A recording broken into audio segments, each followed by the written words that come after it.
بسم اللہ الرحمن الرحیم الحمد للہ رب العالمین والصلاة والسلام علی سید المرسلین وعلی آلہ وصحبہ اجمعین ومن تبعہم بإحسان الی یوم الدین اعوذ باللہ من الشیطان الرجیم بسم اللہ الرحمن الرحیم یسألونک عن الخمر والمیسر قل فیہما اثم کبیر ومنافع للناس واثمہما اکبر من نفعہما۔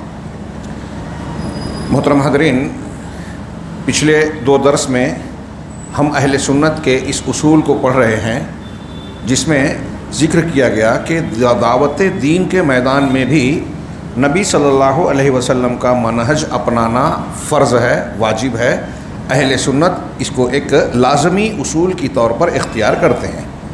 دین کی دعوت دے رہے ہیں جہاں اللہ کے نبی صلی اللہ علیہ وسلم نے دین کے تمام دنیا کے تمام شعبوں کاموں کے تعلق سے رہنمائی فرمائی، تعلیمات دی، تو دعوت تو بہت اہم چیز ہے، انبیاء کرام علیہ السلام کا بنیادی کام ہے اور اس امت کا بھی ایک فریضہ ہے۔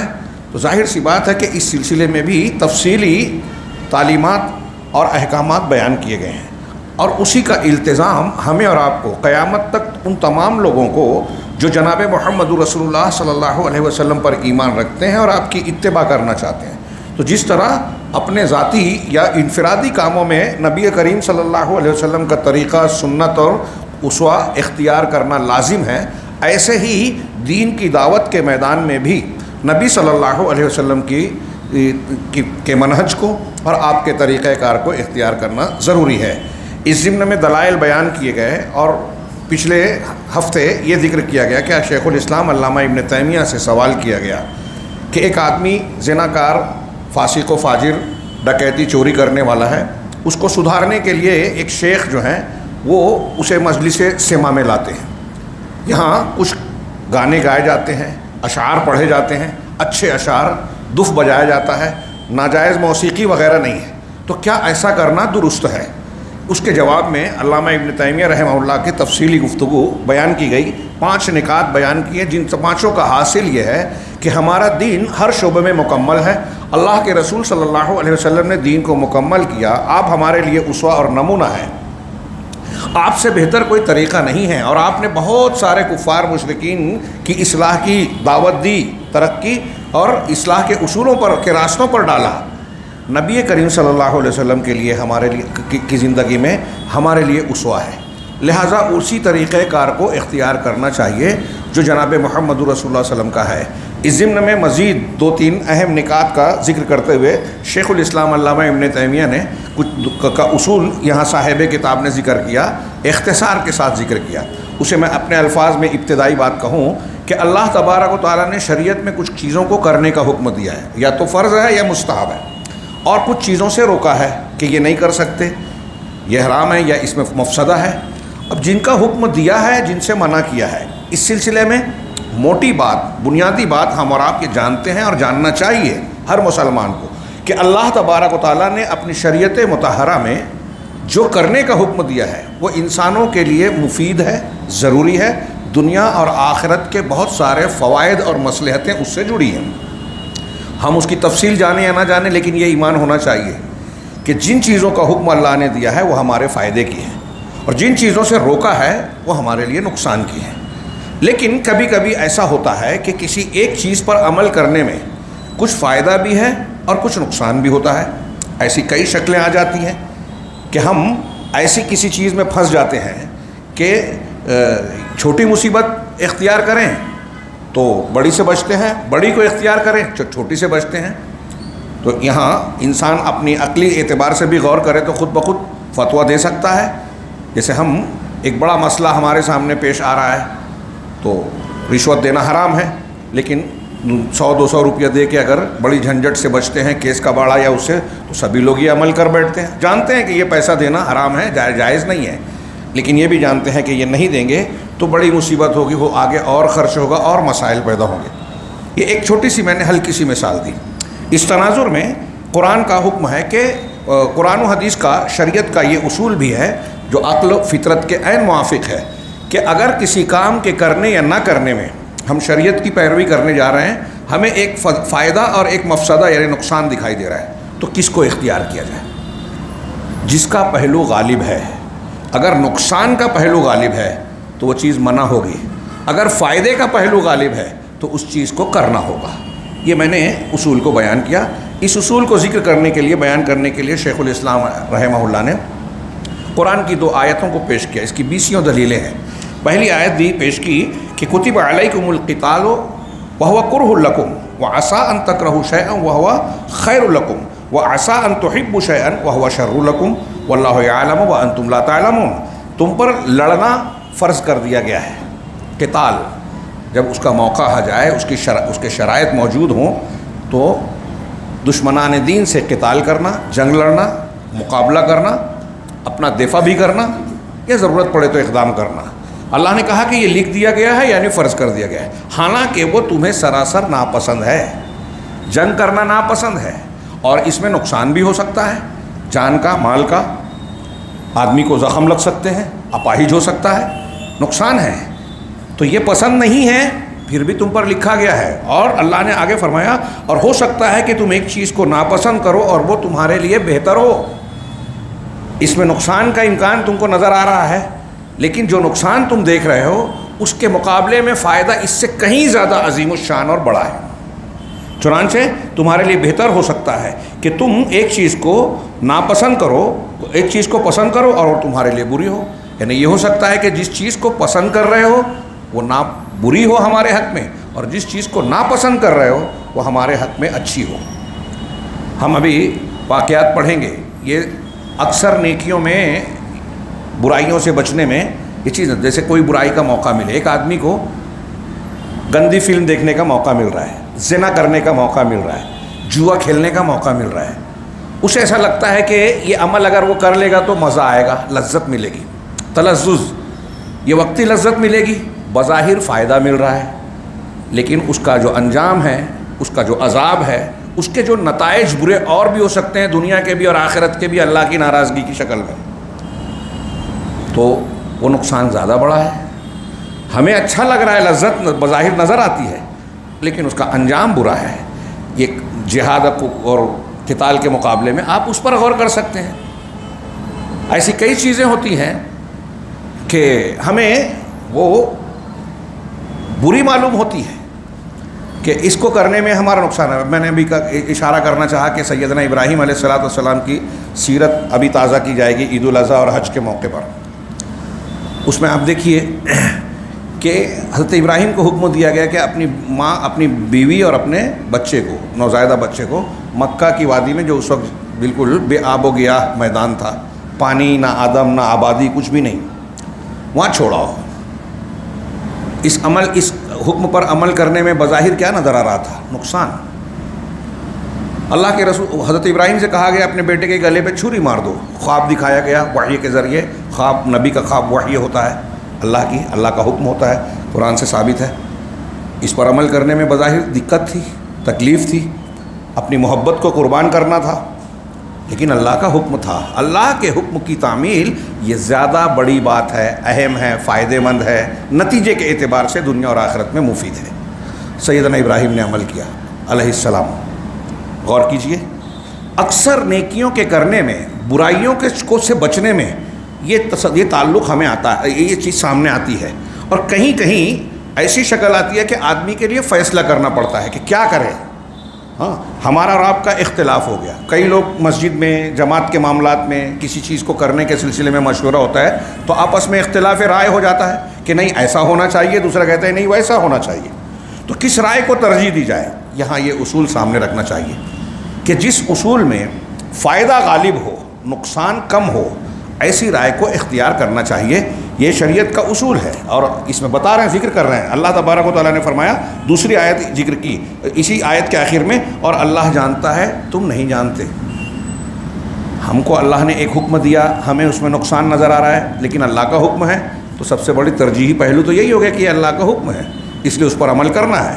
اللہ جانتا ہے تم نہیں جانتے. دوسری آیت پیش کی. یہ ایک اصول کے طور پہ دھیان رکھیے گا. میں حاضرین سامعین جہاں تک آواز پہنچے ان سے کہوں گا، شریعت کا یہ اصول بہت ہی زبردست ہے، اہم ہے، اور اس کی تفصیل میں اگر گہرائی میں جائیں تو کئی مقامات پر علامہ ابن تیمیہ رحمہ اللہ نے اس اصول کو بیان کرتے ہوئے یہ لکھا ہے کہ یہ جتنا اہم ہے لوگ اس کے تعلق سے اتنے ہی لا علم یا غافل ہیں. عوام تو عوام، خواص بھی اس کو کبھی کبھی سمجھ نہیں پاتے اور نظر انداز کر دیتے ہیں اور نقصان اٹھاتے ہیں، فیصلہ کرنے میں غلطی کرتے ہیں. تو ہمیں یہ دیکھنا چاہیے. اور آج کے ماحول میں ہم دیکھیے بہت سارے لوگ جذباتی فیصلہ کرنے والے، مسلمانوں کو ایسا کرنا چاہیے، ویسا کرنا چاہیے، مقابلہ کرنا چاہیے. حماس نے حملہ کیا، کچھ جذباتی لوگ اسے بڑا اچھا سمجھنے لگے، لیکن اس حملے سے کیا فائدہ ہوا مسلمانوں کو؟ کیا نقصان ہوا اسرائیل کو، اسرائیل ملک کو، مطلب نتن یاہو اور اس کی حکومت کو؟ آج تک یہ ڈھونگ اور تماشا چل رہا ہے کہ کچھ لوگ قید میں ہیں. اس کے جواب میں آج کتنا نقصان ہو چکا ہے غزہ کا. یہاں یہ اس اصول کو سامنے رکھیے، نقصان زیادہ ہو رہا ہے یا فائدہ؟ پوری بستی کھنڈر بن گئی. 22 سے 23 لاکھ کی آبادی غزہ کی. شاید ہی کوئی گھر بنا ہو، کوئی ہاسپٹل بچا ہو. ابھی کل رپورٹ آئی کہ 14,000 بچے، اگر 48 گھنٹے میں غذائی اشیاء ان تک نہیں پہنچی تو 14,000 نوزائیدہ بچے مر سکتے ہیں آج کل 48 گھنٹے کے اندر. اور جو مر چکے ہیں 50-60 ہزار جو تعداد بتائی جاتی ہے، جو حقیقی ہے وہ اس سے کہیں زیادہ ہے. شہید ہو چکے ہیں. ہم شہید کہتے ہیں کہ وہ اللہ کے راستے میں ظلماً ان کو قتل کیا گیا. اس اعتبار سے اس پر کچھ لوگوں کو اعتراض ہے، زبان سے نکل جاتا ہے.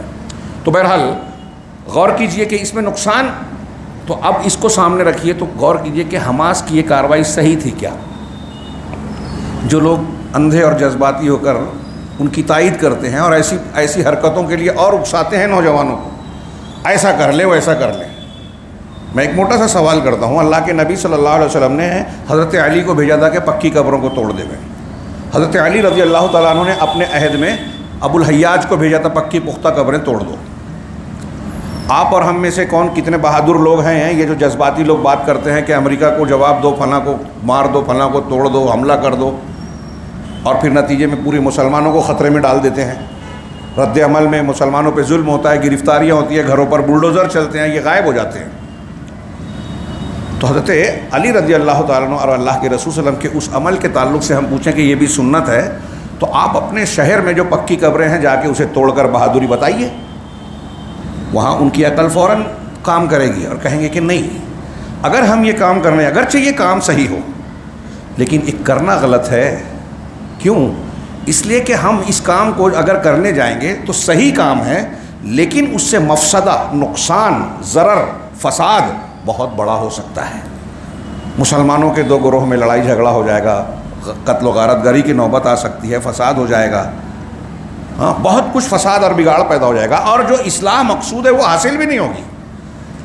یعنی آپ اگر کسی کو شرک سے بچانا چاہتے ہیں اور منع کر رہے ہیں کہ پکی قبریں منع ہیں اور وہاں جا کے لوگ طواف کرتے ہیں، چومتے ہیں، یہ کرتے ہیں، شرکیہ یا بدعتی کام ہے، اس سے بچانا مقصود ہے، تو وہ حاصل بھی نہیں ہوگا جب تک آپ سمجھائیں گے نہیں، تربیت نہیں کریں گے، دلائل سے مطمئن نہیں کریں گے اس شخص کو جو غلطی میں مبتلا ہے. بس جا کے ڈائریکٹ توڑ دے میں، نتیجہ صحیح عمل، آپ کا عمل صحیح، طریقہ غلط ہوگا اور اس کا بہت برا نتیجہ برآمد ہوگا. یہ قاعدہ دماغ میں رکھیے. میں نے ایک مثال وہاں کی دی، ایک مثال یہاں کی غور کیجیے. سیدنا ابراہیم نے بتوں کو توڑا، نبی کریم صلی اللہ علیہ وسلم نے کعبۃ اللہ سے صاف کیا، مکہ میں نہیں صاف کیا تھا. جب حکومت مل گئی، طاقت آ گئی، اور جب یہ بات ہو گئی کہ اب اس کا کوئی رد عمل نہیں ہوگا یا مسلمانوں کو اس کا نقصان نہیں ہوگا، تب آپ نے اس قسم کے اقدامات کیے. یہ سمجھنا چاہیے.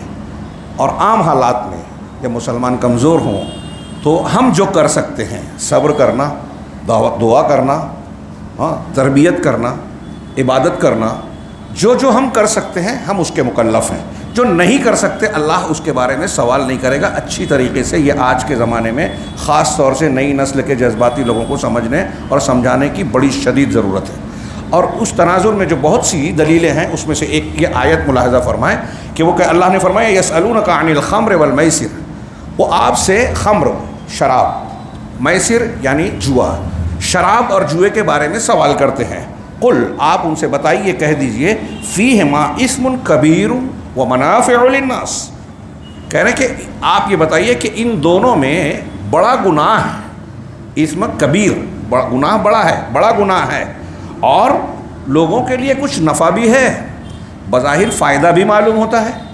بعض لوگ شراب پینے کے کچھ فائدے بتاتے ہیں, جوئے میں جو جیتتا ہے اس کو کچھ پیسہ دولت مل جاتی ہے, یا کم سے کم یہ کہ دونوں چیزوں میں اسے لذت حاصل ہوتی ہے کہ مجھے مزہ آ رہا ہے, تو اس میں کچھ فائدہ نظر آتا ہے, لیکن گناہ بڑا ہے. اور اگلا جملہ وَإِثْمُهُمَا أَكْبَرُ مِن نَّفْعِهِمَا, ان دونوں کا گناہ, غور کیجئے, اللہ رب العالمین نے یہ نہیں کہا کہ ان دونوں کا نقصان, ان کا نقصان ان کے نفع سے زیادہ ہے, یہ نہیں کہا, ان کا گناہ ان کے نفع سے زیادہ ہے. اس سے اصول نکلا, علماء نے کہا کہ اللہ کے اس فرمان اور لفظ کے اس استعمال سے یہ معلوم ہوتا ہے کہ جس چیز میں فائدے سے زیادہ نقصان ہو وہ چیز حرام ہے, وہ گناہ ہے. آپ کوئی ایسا عمل کرتے ہیں جس سے فائدہ کم اور نقصان زیادہ ہوتا ہے, واضح ہے بالکل, تو اس کا کرنا حرام ہے. یہاں تک کہ دعوت میں بھی, دین کی دعوت میں, جیسا کہ میں نے ابھی مثال دی کہ آپ ایک کام کرنے جا رہے ہیں, غیر مسلموں کو آپ توحید بتانے گئے اور کوئی ایسی حرکت کر رہے ہیں کہ وہ سمجھے نہیں, الٹا آپ کے خلاف غصہ ہو جائے, رد عمل میں فساد فتنہ پھیلا دے. تو ایسی حرکت کرنا دعوت کے مقصد سے بھی, صحیح جذبے سے بھی حرام ہے, کیونکہ اس کا فائدہ حاصل نہیں ہوگا, نقصان بڑا ہوگا. اثمہما اکبر من نفعہما, یہ والا اصول دماغ میں رکھیے. اور یہ کوئی ایک ہی آیت یا ایک ہی دلیل نہیں ہے, ایسی بہتیری دلیلیں ہیں. میں نے اس سے پہلے ذکر کیا تھا کہ اللہ رب العالمین نے 4 مقامات پر ذکر کیا کہ تم پر حرام کیا گیا ہے مردار, مرا ہوا جانور, مردار جو ذبح نہیں ہے, اور خون, بہنے والا خون, دم مسفوح, یا وہ خنزیر کا گوشت, یا وہ جانور جس پر غیر اللہ کا نام لیا جائے, یہ حرام ہے. لیکن قرآن ہی کی آیتوں میں مجبور آدمی اور وہ شخص جس کے پاس جان بچانے کے لیے کوئی چارہ نہ رہ جائے ان حرام چیزوں کے کھائے بغیر, تو ان کے لیے بقدر ضرورت جائز قرار دیا گیا ہے کہ مردار یا خنزیر کا گوشت مل رہا ہے اور تمہاری جان جا رہی ہے, تو اب جان کو گنواؤ یا پھر حرام سے بچو. تو یہاں تھوڑا سا حرام استعمال کر کے جان بچاؤ, اس لیے کہ جان کا جانا بڑا نقصان ہے. بڑے نقصان سے بچاؤ اپنے آپ کو, چھوٹی والی پریشانی کو یا غلطی کو اختیار کر لو. یہ میں نے ایک اور مثال دی. ایسے ہی کعبۃ اللہ میں جنگ کرنا اللہ کے رسول صلی اللہ تعالیٰ نے حرام کیا ہے, لیکن اگر کعبہ کی حدود میں, حرم کی حدود میں کوئی آپ کو قتل کرنے آئے, آپ پر حملہ کرے, تو آپ کو دفاع کا حق ہے, اس وقت آپ کے لیے جائز ہے جان بچانا. تو اس طرح آپ بہت سی دلیلیں جان سکتے ہیں. چنانچہ آگے کہتے ہیں اس آیت کو پیش کریں, چونکہ ان میں نقصان غالب ہے جوئے اور شراب میں, اسی لیے شریعت نے انہیں حرام قرار دے دیا اور انہیں گناہ کہا. اگر نفع غالب ہوتا, شراب اور جوئے میں اگر فائدہ زیادہ اور نقصان کم ہوتا, تو شارع حکیم کبھی بھی انہیں حرام قرار نہیں دیتا. حرام اس لیے قرار دیا کہ اس میں نقصان زیادہ, فائدہ کم ہے. اس کے بعد یہ ایک جواب کا ایک پہلو اور بھی دیا کہ اگر کسی کو سدھارنا ہے تو شریعت کے طریقے کو, نبی صلی اللہ علیہ وسلم کی سنت کو اختیار کیا جائے گا, آپ کے منہج کو اختیار کیا جائے گا, اسی میں سلامتی ہے, اسی میں فائدہ غالب ہے. آگے ایک اور بات کہہ رہے ہیں کہ اس کے بعد ہم سائل سے کہیں گے, جو پوچھنے آیا تھا علامہ ابن تیمیہ سے, کہ کسی انسان کو سدھارنے کے لیے, زانی, فاسق, ڈاکو کو سدھارنے کے لیے سما کی مجلس میں لے جائیں اور توبہ کروائیں, تو اس کے جواب میں کہہ رہے ہیں کہ سائل سے کہیں گے کہ ان مرتکبین کبیرہ کو توبہ کرانے کے لیے کیا شیخ کو یہی بدعتی طریقہ ملا تھا؟ آپ ایک آدمی کو سدھارنا چاہتے ہیں تو بدعتی طریقے سے کیوں سدھارنا چاہتے ہیں؟ کیا آپ کو سنت والا طریقہ نہیں مل رہا ہے؟ ہاں, تو کہا اس سے تو یہی پتہ چلتا ہے کہ شیخ ان شرعی طریقوں سے جاہل ہیں یا عاجز ہیں جن کے ذریعے گناہ گاروں کو توبہ کرایا جاتا ہے. جو قرآن و حدیث نے نبی صلی اللہ علیہ وسلم کی سیرت طیبہ اور تعلیمات میں ہم کو بتایا گیا ہے کہ کوئی گناہ گار ہے, کوئی بگڑا ہوا آدمی ہے, زانی, فاسق, فاجر ہے, تو اس کی اصلاح کیسے کی جائے؟ کیا اللہ کے نبی صلی اللہ علیہ وسلم کی سیرت میں, سنت میں یہ چیزیں ہمیں نہیں ملتی؟ اگر کوئی انہیں چھوڑ کے یہ نئے نئے طریقے اختیار کرتا ہے, نئی نئی عبادتیں اختیار کرتا ہے, بہت سی بدعت لوگوں نے اختیار کر رکھی ہے, کہا کہ اس طریقے سے ہم سدھار دیں گے, اگر وہ ناجائز نہ بھی ہو. میرا ایک سوال اور بھی ہے, ہمارے یہاں کئی لوگ کرتے ہیں, میں کوئی طنز و تعریض نہیں کر رہا ہوں, سوچنے پر سوچیے آپ کہ ہمارے ایک بزرگ ہیں, آپ ہیں, ہم ہیں, کوئی اور ہیں, دماغ سے غور کرتے ہیں اچھی نیت کے ساتھ, کوئی عالم ہے, کوئی بزرگ ہیں, وہ غور و فکر کر کے ایک طریقہ اختیار کرتے ہیں, اس میں ہم کو بظاہر ٹھیک ٹھاک معاملہ نظر آتا ہے, اب ہم اس کو سنت کی طرح سمجھ کر اس کو پکڑ لیے. کبھی کبھی کوئی حکمت و تدبیر کی بات سمجھ میں آتی ہے, لیکن ایک اصول اور ڈھرے کے طور پر اسے کہ ہمارا یہی طریقہ ہے اختیار کر لینا نبی صلی اللہ علیہ وسلم کے طریقے کے ہٹ کر. یہ قطعی طور سے سوچئے، غور کیجئے کہ اللہ کے نبی صلی اللہ علیہ وسلم نے کیا وہ خانہ خالی چھوڑا تھا جو آپ کسی بزرگ ہو، کسی بڑے آدمی، کسی اپنے قابل احترام شخصیت کی طرف نظر اٹھا کر دیکھ رہے ہیں کہ آپ کی سیرت میں کمی ہے، انہوں نے جو بتایا ہے وہ زیادہ اچھا ہے. ایک چھوٹا سا سوال مسلمان سے پوچھئے، کسی بھی مسلمان سے، کسی بھی درجے کا ہو، کہ ایک نبی صلی اللہ علیہ وسلم کا طریقہ ہے، ایک کوئی دوسرے بزرگ کا طریقہ ہے، کس کے طریقے کو آپ ترجیح دیں گے؟ کس کا طریقہ زیادہ بابرکت ہوگا، فائدہ مند ہوگا، مفید ہوگا؟ میں بار بار ایک جملہ کہتا ہوں کہ نبی صلی اللہ علیہ وسلم کا طریقہ کسی بھی معاملے میں آپ اختیار کریں، اس میں دو باتیں بہت بہتر ہے، یعنی بنیادی ہے، کہ ایک تو یہ کہ آپ ایسا کر کے اتباع سنت کر رہے ہیں جو اللہ تبارک و تعالیٰ کا حکم ہے. اگر آپ کو مطلوبہ فائدہ نظر نہ بھی آئے، ایک ہوتا ہے ہونا، ایک ہوتا ہے نظر نہ آنا. کبھی کبھی ایسا ہوتا ہے کہ میں تو دعا مانگ رہا ہوں قبول نہیں ہو رہی ہے، ایسا بندہ کہنے لگتا ہے. دعائیں ضائع نہیں ہوتی. ہاں، حرام خور، رشتہ کاٹنے والے اور بعض لوگوں کی دعائیں قبول نہیں ہوتی، یہ الگ بات ہے. لیکن دعا کرنا خود ایک عبادت ہے، اس کی کئی شکلیں ہیں. جو آپ مانگ رہے ہیں یا تو وہ مل جائے، کوئی مصیبت اس کے بدلے میں ٹل جائے، یا آخرت میں اس کا بدلہ ملے گا، ضرور ملے گا، کیونکہ یہ عبادت ہے. لیکن بندے کو لگتا ہے قبول نہیں ہو رہی ہے، تو ایسا لگتا ہے.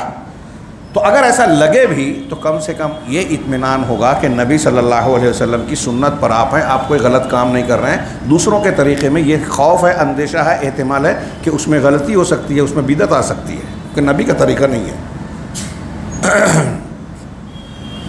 تو آپ نبی صلی اللہ علیہ وسلم کا جب اتباع کر رہے ہیں تو ایک تو یہ کہ غلطی سے محفوظ ہے، گمراہی سے محفوظ ہے. دوسرا یہ کہ اگر آپ کو فائدہ نظر آئے یا نہ آئے، دونوں شکلوں میں آپ اتباع سنت کا اجر ضرور پائیں گے. تو نبی کریم صلی اللہ علیہ وسلم کا طریقہ اختیار کیا جائے، یہ یہاں کہہ رہے ہیں. کیونکہ اب شیخ الاسلام نے کہا کہ کیا وہ شیخ جو ہے توبہ کرانے کے شرعی طریقے کو نہیں جانتے؟ کیونکہ رسول اللہ صلی اللہ علیہ وسلم صحابہ اور تابعین وغیرہ ان سے بھی برے لوگوں کو جیسے کہ اہل شرک اور اہل کفر تھے، ان کو شرعی طریقہ استعمال کر کے دعوت دیتے تھے. نبی صلی اللہ علیہ وسلم کا طریقہ ہے، صحابہ کا ہمارے سامنے پوری زندگی اور نمونہ ہے، وہ بھی دعوت کا کام کرتے تھے. تابعین ہیں، تابعین، محدثین ہیں، ہمارے امامان دین ہیں. ہاں، اللہ نے ہمیں ان بدعتی طریقوں سے بے نیاز رکھا ہے. اس کی ضرورت نہیں ہے کہ ہم کوئی مجلس محفل سما اور کوئی نئی طریقے اختیار کریں اور اس میں لا کے جو ہے برے کو سدھارنے کی کوشش کریں. اس لیے یہ نہیں کہا جائے گا کہ اس سے بہتر اور کوئی شرعی طریقہ نہیں ہے جس کے ذریعے اس طرح گنہگاروں کو توبہ کرایا جائے. کیونکہ یقینی طور پر معلوم ہے کہ ان سے بھی برے لوگ اور بڑے مجرمین جیسے کفار، مشرکین اور بدعتی لوگوں کو شرعی طریقوں کا استعمال کر کے انہیں کفر اور شرک اور بدعات سے توبہ کرائی گئی. بلکہ انصار و مہاجرین جو کہ اس امت کے سب سے اچھے لوگ ہیں، انصار و مہاجرین جن کا درجہ امت میں نبی کے بعد سب سے اونچا ہے، ہاں، انہوں نے بھی شرعی طریقوں سے ہی کفر اور شرک سے توبہ کی تھی. ان لوگوں نے بھی توبہ کی، پہلے کفر اور شرک میں تھے، توبہ کر کے سب سے بہترین انسان بن گئے. اسی طرح آج تک لوگ شرعی طریقوں ہی سے توبہ کرتے آئے ہیں، اس لیے ان بدعتی طریقوں کی ضرورت نہیں ہے. تو دین میں وہی طریقہ اصلاح کا، دعوت کا، تعلیم و تربیت کا اختیار کرنا چاہیے جو نبی سے ثابت ہے. اس لیے شیخ کو چاہیے کہ وہ ان بدعتی طریقوں کو چھوڑ کر شرعی طریقہ اپنائے. ممکن ہے شیخ نے ایسا حسن ظن میں کیا ہو، کچھ اچھا گمان ہو جیسا کہ ہمارے ہاں ہوتا ہے، ہاں، یا یہ بھی ممکن ہے کہ سربراہی کی چاہت اور باطل طریقے سے مال کھانے کے چکر میں ایسا کیا ہو. کچھ لوگ یہ بتانے کے لیے کہ میں ذرا ایکسٹرا آرڈینری ہوں، میرا درجہ ذرا زیادہ اونچا ہے، میں وہاں پہنچتا ہوں جہاں کوئی اور نہیں پہنچتا، ہاں، دوسروں سے زیادہ الگ تھلگ اور اونچا ہوں، تو اس چکر میں کہ لوگ مجھے بڑا سمجھیں کہ بڑے مفکر ہیں، دانشور ہیں، ایسی جگہ پر دماغ لگایا جہاں پرندہ پر نہیں مارتا اور چرندہ چر نہیں مارتا. تو کچھ لوگ ایسا چاہتے ہیں. اگر ایسا ہے تو یہ بری بات ہے، جیسا کہ اللہ تعالیٰ نے اس کی طرف اشارہ بھی کیا، تعلیم بھی دیا اور فرمایا کہ یا ایھا الذین آمنوا ان کثیرا من الاحبار والرہبان لیأکلون اموال الناس بالباطل ویصدون عن سبیل اللہ. اے لوگو جو ایمان لائے ہو، بے شک ہلا دینے والی آیت ہے، ہاں، بے شک بہت سے علماء، کثیرا من الاحبار، حبر کی جمع احبار، علماء، والرہبان اور درویش، پیر صاحبان، مشائخ. یہ قرآن کہہ رہا ہے، ہم کسی پہ طنز و تعریض نہیں کر رہے. یہ یہود و نصارہ میں تھا، اور اللہ کے رسول صلی اللہ علیہ وسلم فرمایا کہ اس امت میں بھی یہود و نصارہ کی جو غلطیاں تھیں آئے گی، بالکل ہو بہو۔ تو چونکنے کی بات ہے کہ ہم جن لوگوں کو علماء مانتے ہیں، درویش یا مشائخ مانتے ہیں، ان کے پیچھے چلتے ہیں، ان میں کئی قسم کے لوگ ہو سکتے ہیں۔ تو ہمیں اس سلسلے میں بہت چوکنا، ہوشیار رہنا چاہیے، اللہ سے دعا کرنا چاہیے کہ کسی فریب کا شکار ہو کر ہم کسی ایسے کے پیچھے نہ جائیں جس سے ہماری بھی دنیا اور آخرت تباہ ہو۔ اللہ کہہ رہا ہے کہ بہت سے علماء اور درویش مشائخ یقیناً لوگوں کا مال باطل طریقے سے کھاتے ہیں، مال لوگوں کا باطل طریقے سے کھاتے ہیں۔ اب لوگوں کا مال باطل طریقے سے علماء کیسے کھاتے ہیں؟ آپ پڑھیے، علماء نے اس کو لکھا ہے، جیسے یہود و نصارہ کے جو علماء تھے وہ لوگوں کو، جیسے عیسائیوں نے کہ مغفرت کا پروانہ دے رہے ہیں، کسی کے گھر میں مسئلہ ہے تو جا کے وہاں انجیل پڑھ دیا، جیسے ہمارے یہاں قرآن خوانی ہوتی ہے وہاں انجیل خوانی ہوتی تھی، یہ مولانا ابوالکلام آزاد نے لکھا ہے۔ ہاں، کوئی جو ہے گناہ گار ہے، آ کے جو ہے وہ پادری کو کچھ تحفے تحائف نذرانے دے دیتا تھا اور وہ اس کو بخشش کا پروانہ دے دیتا تھا۔ مولانا ابوالکلام آزاد نے لکھا کہ مارٹن لوتھر کو یہی بات کھٹکی، اور اس نے سوال کیا عیسائی دنیا میں کہ بھائی اللہ نے انجیل جو اتاری ہے حضرت عیسیٰ علیہ السلام کے ذریعے جو ہم کو دی ہے، تو اس کو پڑھنے اور اس پر عمل کرنے کے لیے دی ہے، یا پھر گھروں میں پڑھ کر برکت لانے کے لیے، یا پھر اس کے حوالے سے ہم جو ہے نجات کا پروانہ حاصل کر لیں؟ اگر پادری کے ہاتھ سے ہی ہم کو نجات ملنے کا معاملہ ہوتا تو پھر انجیل کو اتارنے اور اس کی شریعت کو بیان کرنے کی کیا ضرورت تھی؟ چنانچہ اس نے جو ہے کلیسا سے جھگڑا کیا، مخالفت کی، تحریک چلائی، اور اسی کے جواب میں جو ایک فرقہ بنا پروٹسٹنٹ، ہاں عیسائی دنیا میں آج تھوڑا آزاد خیال کہلاتے ہیں، اور ان کا یہ کہنا ہے کہ بھائی پادری کو سب اختیار اس طرح دینا صحیح نہیں ہے۔ تو ان کے یہاں یہی ہوتا تھا۔ ایسے اور بھی کئی طریقے تھے کہ وہ، جیسے ہمارے یہاں ہوتا ہے فاتحہ خوانی، نیاز خوانی اور کیا کیا، اور دوسرا پڑھ کے جو ہے تحفے تحائف اور نذرانے لینا، اور بھی شکلیں ہو سکتی ہیں اور ہیں۔ تو اللہ تعالیٰ نے اس کی طرف متوجہ کیا اور آگاہ کیا کہ بہت سے احبار اور رہبان لوگوں کا مال باطل طریقے سے کھاتے ہیں، ہاں، اور اللہ کے راستے سے روکتے ہیں، باطل طریقے سے کھا کے اپنی دین، اپنی شریعت، اپنا دین، اپنا اصول بتاتے ہیں کہ ایسے ذکر کرنا، ایسے حق کی لگانا، ایسے فلاں ورد کرنا، فلاں کام کے لیے فلاں کام کرنا، مجھے خواب میں یہ دکھائی دیا ہے، ہمارے سلسلے کے لوگوں نے یہ بتایا ہے۔ جب الگ طریقہ، بہت غور سے سنیے، یہ میں صرف طنز تعریض نہیں کر رہا ہوں، اللہ گواہ ہے، اگر کوئی شخص قرآن حدیث سے ہٹ کے کسی چیز کو، چاہے کتنا بڑا عالم ہو، دکھائی دیتا ہو، اس کے طریقے کو سن رہا ہے، مان رہا ہے اور اس کو اختیار کر رہا ہے، تو سوچئے تھوڑی دیر کے لیے کہ میں اگر کسی عالم کے، کسی پیر صاحب کے طریقے کو عبادت کے طور پہ، ذکر کے طور پہ اختیار کر رہا ہوں، تو نبی صلی اللہ علیہ وسلم کی جو عبادت اور ذکر اور دعا کے طریقے ہیں، کیا میں اس پر عمل کر پاؤں گا؟ اگر آپ غور کریں تو کون سے وقت کی چیز ہے جو اللہ کے رسول صلی اللہ علیہ وسلم نے ہم کو ذکر و اذکار دعائیں نہیں بتائی ہیں؟ سونے کے وقت کیا کیا پڑھنا ہے، کتنی بھی دیر سے نیند آتی ہو، اگر آپ دیکھیں کہ اللہ کے رسول صلی اللہ علیہ وسلم کیا کیا پڑھتے تھے، ثابت ہے، جو سورہ ملک، سورہ سجدہ، سورہ زمر، پھر اس کے بعد سونے کے وقت کی دعائیں، اذکار، تسبیحات، تحمید، لا الہ الا اللہ، اور سب قرآن کی آیتیں ہیں، آیت الکرسی، آمن الرسول، معوذتین، بلکہ معوذات، جاگنے کے وقت کی دعائیں، نماز، نوافل، چاش کی نماز، تہجد کی نماز، گھر سے نکلنے کی دعا، گھر میں داخل ہونے کی دعا، کھانے کی دعا، کھانے سے فارغ ہونے کی دعا، یہاں تک کہ ہم بستری کے وقت کی دعا۔ اللہ کے نبی صلی اللہ علیہ وسلم نے کیا چھوڑا ہے جو یہ پیر صاحب اور فلاں بتائیں گے؟ یہی پہلے گزرا کہ دین مکمل ہے۔ اور اگر آپ کو غور کیجئے، جو وقت مل رہا ہے تو پھر اس میں آپ قرآن حدیث پڑھیے، درس پڑھیے، علماء کی مجلس میں بیٹھ کے دین سیکھیے۔ نفلی عبادات کے مقابلے میں دین سیکھنا، علم حاصل کرنا، علم دین زیادہ افضل ہے، زیادہ ثواب ہے، اس میں کوئی اختلاف نہیں۔ لیکن ہمارے ہاں علم سے بھی روکا جاتا ہے، ارے سیکھو مت۔ خیر، مختصراً یہ کہ یہ اللہ، جب ہم دوسرے طریقے پہ عمل کرتے ہیں تو حقیقت میں اللہ کے راستے سے بہت سارے علماء اور رہبان ایسے ہیں کہ قرآن و حدیث کے طریقے کو چھوڑ کر دوسرے طریقے بتاتے ہیں، اور دوسرے طریقے بتا کے وہ اللہ کے راستے سے روکتے ہیں۔ غور کیجیے گا، آخر میں اس لیے شرعی طریقہ چھوڑ کر بدعتی طریقہ وہی استعمال کرے گا جو جاہل ہو یا عاجز ہو یا پھر اس کا کوئی غلط مقصد ہو۔ یہ علامہ ابن تیمیہ کی تحریر یہاں پوری ہوئی کہ سنت کا طریقہ چھوڑ کے دوسرا طریقہ جو لوگ اختیار کر رہے ہیں، یا تو وہ عاجز ہے، یا تو وہ جاہل ہے، یا اس کا کوئی دنیاوی برا مقصد ہے. اس کے علاوہ چوتھی بات نہیں ہے. آگے ایک عنوان قائم کر کے شیخ نے یہاں یہ بتایا کہ اگر اب جیسے اتنی بحث ہوئی کہ ایک گنہگار ہے، زانی، شرابی، فلاں فلاں فلاں، اس کو سدھارنا ہے، تو اس کے لیے شریعت میں کئی طریقے بیان کیے گئے.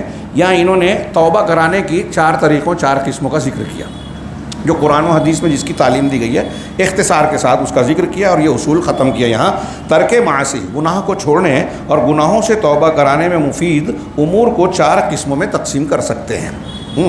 پہلی قسم، قرآن کی ان آیتوں کو اگر آپ سدھارنا چاہتے ہیں، کسی کو توبہ کرانا چاہتے ہیں، گنہگار ہے، تو اس کو کیسے اس کے دل و دماغ کو جھنجھوڑا جائے، ہم کوشش کر سکتے ہیں، بیان کر سکتے ہیں، توفیق اللہ دیتا ہے. لیکن اس سلسلے میں بھی ہم دیکھتے ہیں کہ جب غیر شرعی یا سنت کے علاوہ طریقہ اختیار کر کے لوگ کسی کو جوئے شراب سے چھڑا کر مسجد میں لے بھی آتے ہیں تو کئی مرتبہ نظر آتا ہے کہ کچھ دنوں کے بعد وہ واپس بھاگ جاتے ہیں یا اور کوئی نہ کوئی خرابی میں مبتلا ہو جاتے ہیں. اس گناہ کو چھوڑ کر جو اخلاقی برائیاں ہیں، جیسے شراب پینے والے کو آپ نے شراب سے توبہ کرا لی، بہت اچھی بات ہے، مسجد لے آئے، لیکن مسجد میں آنے کے بعد اب وہ ایسی بدعتوں میں پڑ گیا جس میں عقیدہ خراب ہو رہا ہے. اس سے پہلے یہ بحث گزر چکی کہ اس کا شراب پینا چھوٹا گناہ تھا اور عقیدے کی خرابی میں مبتلا ہو جانا بڑا گناہ ہے. اس کی مثال علامہ ابن تیمیہ کے ایک جواب میں گزری کہ ایک صحابی تیسری چوتھی مرتبہ جب شراب کے پینے کی وجہ سے لائے گئے اور ان کو سزا دی جانے لگی تو ایک صحابی نے کہا کہ اللہ کی لعنت ہو، بار بار ان کو سزا دی تعزیر کی جاتی ہے، پھر وہی کام کر بیٹھتے. تو اللہ کے نبی صلی اللہ علیہ وسلم نے کہا کہ اپنے بھائی کے خلاف شیطان کی مدد مت کرو، ان پر لعنت مت بھیجو، یقیناً وہ اللہ اور اس کے رسول سے محبت کرتے ہیں، دل میں سچی محبت ہے. ایک غلطی کر بیٹھے، ہو گئی کئی مرتبہ، لیکن وہ اخلاقی ہے، عقیدہ صحیح ہے، عقیدہ صحیح ہے. شراب پینے پر بھی اللہ کے رسول نے کہا لعنت مت بھیجو. اس کے بالمقابل خارجیوں کے بارے میں کہا کہ ان کی نماز تم سے یعنی صحابہ سے اچھی نماز ہوگی، صحابہ سے اچھا روزہ دکھے گا، ایسا صحابہ سے زیادہ اور اچھی تلاوت کریں گے. آپ وہ حدیث بار بار سنے، میں نے بھی ذکر کیا ہے. قرآن پڑھیں گے لیکن حلق کے نیچے نہیں اترے گا، اسلام سے ایسے نکل جائیں گے جیسے تیر شکار کو چھید کر نکلتا ہے. یہ اللہ کے رسول کے فرامین کا ترجمہ کر رہا ہوں، اپنے الفاظ میں بول رہا ہوں. اللہ کے رسول نے آگے کیا کہا کہ اگر وہ مل جائیں تو ان کو قتل کرنا، مجھے مل جائیں تو عاد کی طرح، قوم عاد کی طرح قتل کروں گا، یعنی نیست و نابود کرنے کے لیے، صاف کرنے کے لیے مار دوں گا. نماز اتنی اچھی پڑھیں گے، روزہ صحابہ سے اچھا دکھے گا، تلاوت صحابہ سے بہتر دکھے گی، لیکن اللہ کے رسول کہہ رہے ہیں مار دینا. غور کرنے کی بات ہے، بہت اہم نقطہ ہے. ان کا عمل، نماز بہت اچھی ہے، عقیدہ صحیح نہیں ہے. وہ شراب پینے والے، شراب پینا غلط تھا، سزا دی گئی، لیکن عقیدہ صحیح تھا، تو ان پر لعنت مت بھیجو، ان کو چھوڑو مت. تو ظاہر پہ، ظاہری شکل و صورت اور زہد و ورع پہ نہیں جانا چاہیے. یہ شریعت نے ہم کو اصول دیا ہے، کس سے محبت کی جائے، کس کی مخالفت کی جائے، کس کی موافقت کی جائے. آج مسلم ملکوں میں، لوگوں میں ہم دیکھیں کہ عقیدہ کس کا صحیح ہے. عقیدہ صحیح ہے تو ہم ان کی تائید کریں. اگر کوئی عمل غلط کر رہے ہیں تو اس کو غلط ضرور کہیں گے، اصلاح کی کوشش کریں گے، لیکن صحیح منہج اور عقیدے والے کی دشمنی نہیں کریں گے، ان کو بدنام نہیں کریں گے، سوشل میڈیا پہ ان کے خلاف ہنگامہ نہیں مچائیں گے. اور جو بدعقیدہ لوگ ہیں، جن کے عقیدے میں خرابی ہے، ان کی بدعقیدگی کا اظہار کرنا، اس کا رد کرنا ضروری ہے. اگر ان کے عمل سے، قول سے، بیان سے کوئی بظاہر اچھی چیز ہو رہی ہے تو ٹھیک ہے، وہ اچھی ہے، لیکن اس کی بنیاد پر ان کو طاقت اور تقویت نہیں دیں گے. اللہ کے نبی صلی اللہ علیہ وسلم نے فرمایا کہ نبی قرآن و حدیث میں، یہ یہاں جو صاحب کتاب بیان کر رہے ہیں کہ قرآن و حدیث میں توبہ کرانے اور سدھارنے کے لیے جو طریقے بتائے گئے ہیں ان کو 4 قسموں میں ذکر کیا. پہلی قسم قرآن کی ان آیتوں کو بیان کیا جائے جن میں گنہگاروں کو خوف دلایا گیا ہے اور مجرمین کو وعیدیں سنائی گئی ہیں، اور اسی طرح ان احادیث کو بیان کیا جائے جن میں معاصی کی مذمت اور توبہ کرنے والوں کی تعریف کی گئی ہے. یہ پہلا ایک نقطہ. اب پوری کتاب ہے، یعنی جہنم کا عذاب، قبر کا عذاب، آخرت میں گناہ کرنے والوں کو کیسا کیسا عذاب ملے گا. اس کو اگر صحیح ڈھنگ سے ہم نقشہ کھینچے جو قرآن حدیث میں بیان کرتے، ایک آدمی کا دل جھنجھڑ جاتا ہے کہ آدمی وہاں جلایا جائے گا جہنم میں. ڈامر سے زیادہ کالی آگ ہوگی، موت کو پکارے گا، موت نہیں آئے گی، موت ہر طرف سے بال سے آئے گی لیکن وہ مرے گا نہیں، پکارے گا کہ مجھے موت دے دو. اس طرح کی جو قرآن کی آیتیں ہیں، یہ بتایا جائے کہ گناہ گار کا یہ نتیجہ ہو سکتا ہے، تو اس کے دل میں ڈر پیدا ہو، خوف پیدا ہو اللہ کا، اللہ کے پکڑ اور عذاب کا. یہ پہلی چیز. اور احادیث میں بھی جس میں برائیوں کی مذمت کی گئی اور یہ بتایا گیا کہ اللہ گنہگار لوگوں کو پسند نہیں کرتا، رسول ان سے تعلق نہیں رکھیں گے، اسی طریقے سے ان کے لیے سخت عذاب ہوگا دنیا اور آخرت میں. دنیا والی بات آگے آ رہی ہے، اس لیے میں یہاں نہیں کہہ رہا ہوں. ہاں، دوسری قسم، ہاں، اور گناہ سے بچنے والوں کی تعریف کی گئی ہے. اس میں یہ بھی ہے کہ جو گناہ سے بچے گا وہی جنت میں جائے گا. تو جنت کا شوق بھی یہاں بیان نہیں کیا گیا، اس میں جوڑ دیا جائے کہ جہنم کا خوف اور جنت کا شوق. اور جنت پانے کے لیے یہ ضروری ہے کہ ہم گناہوں سے توبہ کریں، بندہ توبہ کرے، اس پر ابھارا جائے. دوسری قسم انبیاء اور سلف صالحین کے ان واقعات کو بیان کیا جائے جن میں مصیبتوں کے آنے کی وجہ گناہ بتائے گئے ہیں. انبیاء اور ان کے سلف صالحین، تو جن میں گناہ کے نقصانات، تو اب اس میں جو انبیاء کرام کے سامنے قومیں تھیں، قوم نوح، قوم عاد، قوم ثمود، قوم شعیب، قوم موسیٰ یعنی فرعون اور آل فرعون، ان کے جو انجام بد اللہ نے بتائے ہیں ان واقعات کا ذکر کیا جائے. ہاں، کیونکہ ایسے واقعات بہت مؤثر ہوتے ہیں، تبھی تو اللہ نے بیان کیے، قرآن میں بار بار بیان کیے ہیں. ایسے بہت مؤثر ہوتے ہیں، جیسے کہ آدم علیہ السلام کا واقعہ. آپ نے کیسے گناہوں سے توبہ کی، غلطی ہو گئی، آدم تھے، پھر اس کے بعد شرمندہ ہوئے، نادم ہوئے، اللہ رب العالمین کے جواب میں توبہ کی، گڑ گڑائے، روئے اور معافی پائے.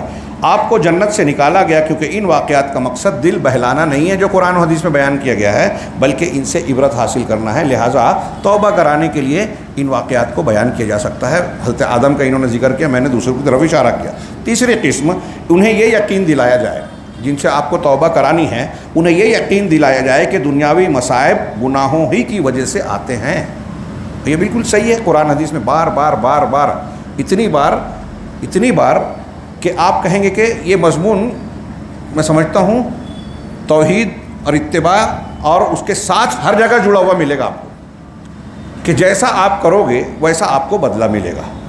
ہاں، فَمَن يَعْمَلْ مِثْقَالَ ذَرَّةٍ خَيْرًا يَرَهُ وَمَن يَعْمَلْ مِثْقَالَ ذَرَّةٍ شَرًّا يَرَهُ. اور دنیاوی امور سے بھی من عمل صالحا فلا کیا ہے، جس نفس نے جو اچھا عمل کیا تو اس کو اچھا بدلہ ملے گا، جس نے برا کیا برا بدلہ ملے گا. یعنی یہ مکافات عمل کا قانون قرآن میں، حدیثوں میں بار بار بیان کیا گیا، اور ان واقعات میں بھی نظر آتا ہے جس کی طرف ابھی اشارہ کیا دوسرے نمبر کے نقطے میں.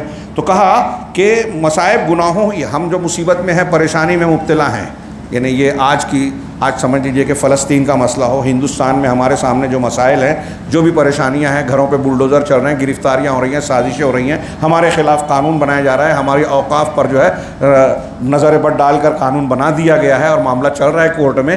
یہ ساری مصیبتیں، پریشانیاں آزمائش کے ساتھ ساتھ وہ گناہوں کا نتیجہ بھی ہو سکتی ہے. جب گناہوں کا نتیجہ ہوتا ہے، عذاب ہوتا ہے، تو رسوائی اور ذلت ہوتی ہے، آزمائش میں رسوائی نہیں ہوتی. تو کہا کہ یہ بتایا جائے کہ دنیا کی مصیبتیں بھی جو ہے گناہوں سے کی وجہ سے ہوتی ہے. ایک روایت کے اندر وارد ہے، اللہ کے رسول کی حدیث ہے، آپ نے فرمایا کہ بندہ رزق سے محروم کر دیا جاتا ہے اس گناہ کی وجہ سے جس کا وہ ارتکاب کرتا ہے. بندہ گناہ کی وجہ سے جو رزق اللہ کو کی طرف سے ملنا تھا وہ روک دیا جاتا ہے، گناہوں کی وجہ سے رزق رکتا ہے.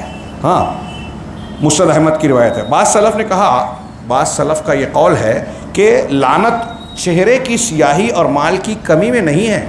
ایک آدمی کا چہرے پہ کالا پن آ گیا یا وہ غریب ہو گیا تو آپ کہیں کہ دیکھو ہمارے یہاں بولتے ہیں نا لوگ بھگت رہا ہے، یہ لعنتی بات نہیں ہے، یہ اللہ کا عذاب نہیں ہے.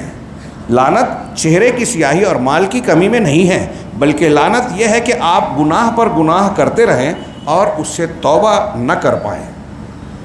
کوئی آدمی گناہ پہ گناہ کیا جا رہا ہے اور ایسا لگتا ہے کہ اس کی ترقی ہو رہی ہے، وزیر اعظم بن گیا، یہ بن گیا، وہ بن گیا، پراپرٹی بن گئی، دنیا کے خاص مالداروں میں شمار ہونے لگا، ہاں یہ ہو گیا، وہ ہو گیا، ٹی وی پہ آ رہا ہے، شہرت ہو رہی ہے، نام ہو گیا، کتاب میں چھپ رہی ہے، تو وہ سمجھتا ہے کہ میں اللہ کا بھی پسندیدہ ہوں. میں نے کئی مرتبہ یہ ذکر کیا کہ یہ معیار نہیں ہے. فرعون، اس کا انجام کیا ہوا؟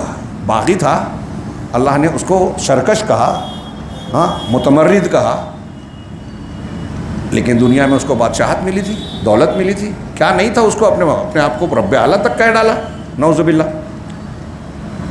تو کیا وہ اللہ کا پسندیدہ تھا اس وجہ سے کہ اس کے پاس دولت ہے، بادشاہت ہے، سیاست ہے؟ اور اکثر جو لوگ متمردین ہیں، سرکش لوگ گزرے ہیں، اکثر دنیاوی اعتبار سے طاقتور یا سیاست میں، حکومت میں اقتدار والے نظر آتے ہیں، اور اسی لیے تو وہ آزمائش بنتے ہیں۔ کوئی کمزور ہے تو کون اس کے پیچھے چلے گا؟ یہ طاقتور ہے تبھی تو ظلم کرتے ہیں، لوگوں کو مجبور کرتے ہیں۔ آج ہمارے یہاں حکومت ہے، حکومت کی طاقت ہے، ایجنسیاں ہیں، اس لیے لوگ ڈرتے ہیں۔ یہ امتحان ہو رہا ہے کہ آپ ڈرتے ہیں یا سچ پر قائم رہتے ہیں۔ اگر وہ مضبوط نہیں ہوتے تو ہمارا امتحان کہاں ہوتا؟ حضرت موسیٰ علیہ السلام فرعون کی طرح طاقتور ہوتے تو سبھی آپ کی آسانی سے جو ہے اتباع کرتے، کوئی پریشانی ہی نہیں آتی، امتحان ہی نہیں ہو پاتا، قربانی کا سوال ہی نہیں ہوتا۔ تو خیر، اللہ تبارک، یہ سلف کہتے ہیں کہ لعنت اس میں نہیں ہے کہ آپ کے چہرے کا رنگ اڑ جائے یا مال میں کمی ہو جائے، لعنت یہ ہے کہ آپ گناہ پر گناہ کرتے جائیں اور توبہ کی توفیق نہ ملے۔ جو گناہ کر رہا ہے اور توبہ کی توفیق نہیں مل رہی ہے وہ بہت بڑے عذاب میں مبتلا ہے، اس کو سمجھ میں نہیں آ رہا، یہ الگ بات ہے۔ کیونکہ لعنت کہتے ہیں اللہ کی رحمت سے دور ہو جانا، چنانچہ جب بندے کو خیر سے دور کر دیا جاتا ہے تو وہ صرف برائیوں میں ہی پڑا رہتا ہے، توبہ نہیں کرتا، نیکیوں کی طرف نہیں آتا۔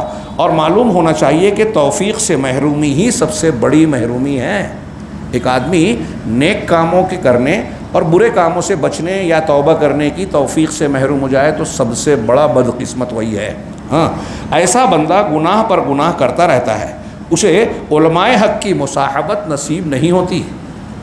آج ہمارے سماج میں دیکھیے کہ اچھے لوگوں کے ساتھ رہنے میں کچھ لوگوں کو بوریت ہوتی ہے، ارے بور کریں گے، مولوی صاحب، امام صاحب خاص موقعوں پہ مشکل سے بیٹھ جائیں گے، ہاں بڑے اپنے آپ پر جبر کر کے جمعہ کے خطبے میں آ جائیں گے، ہاں، اور کوئی موقع مل گیا، میت ہو گئی گھر میں، کوئی خاص موقع ہو گیا، تب بیٹھ گئے علماء کے ساتھ، کچھ باتیں پوچھ لی، باقی پھر ان سے بھاگیں گے، بدکیں گے۔